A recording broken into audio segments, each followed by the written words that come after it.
sitting in the sun on my front porch. Just brewed a pot of tea, finished my 9th float. It was actually half a float.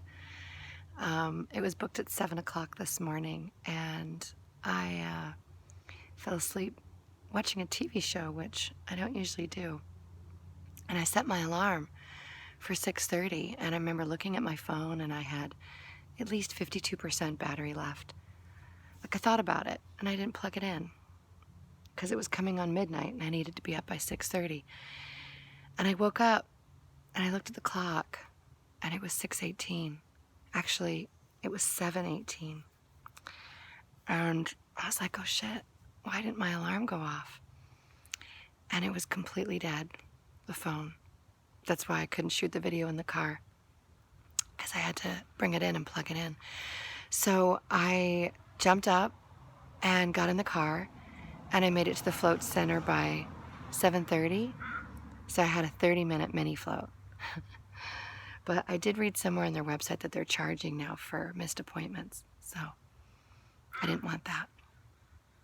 Anyway, so I got a 30-minute mini float, and it was really tough to let go because I knew that it would be over soon.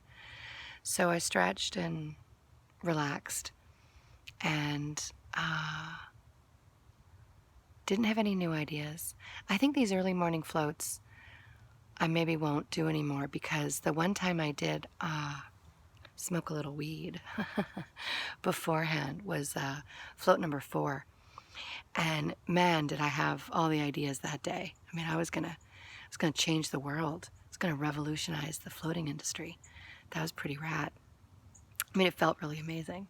But I also felt, you know, kind of out of sorts all day. I mean, all afternoon, I felt like the high stayed with me. And I don't know how productive I was at work. So I thought, okay, maybe getting stoned in the morning is a bad idea. So yesterday and today with my 7 o'clock floats, I didn't. But it also is, you know, there's that mind-expanding creativity that seems to escalate and elevate when you're a little altered. And I do enjoy those journeys.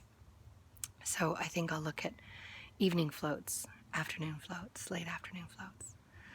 But it was good to get back in there, especially after the chiropractic appointment yesterday. I saw my chiropractor Wednesday and again Friday to solve this crick in my neck. So it was good to float after yesterday's crack again and stretch it out, relax. It still is magic being in there and letting go and feeling so buoyant. I really like that. Anyway, I have a float on Monday, taking tomorrow off, and I look forward to recording more of my thoughts then. You know, I'm thinking of Teresa. She's at the float conference in Portland right now, and she just sent me a photograph of these amazing new concept tanks that are up on stage, and she's going to be hearing from some of the leaders in the industry on stage, talking about new technologies and new partnerships, and who knows? I can't wait to hear more from her journey. But I'll sign off for now, and we'll see what happens on Monday. Thanks for hanging out with me, and I look forward to reporting more. Peace out from TransFLOAtation channel. Bye.